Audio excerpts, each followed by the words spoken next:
3.5 शक्तिपीठांपैकी एक असलेले अंबाबाई मंदिरात आज किरणोत्सव झाला आहे। या मंदिराचे स्थापत्य शास्त्र अद्भुत असून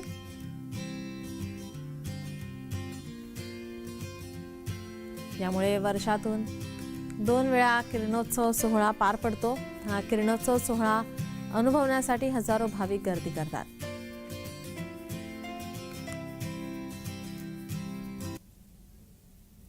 साडेतीन शक्तिपीठांपैकी एक असलेले अंबाबाई मंदिरामध्ये आज किरणोत्सव झाला आहे। या मंदिराचे स्थापत्य शास्त्र अद्भुत असून यामुळे वर्षातून 2 वेळा किरणोत्सव सोहळा हा पार पडतो। हा किरणोत्सव सोहळा अनुभवण्यासाठी हजारो भाविक या ठिकाणी गर्दी करत असतात। उत्तरायण किरणोत्सव आपण पाहतोय।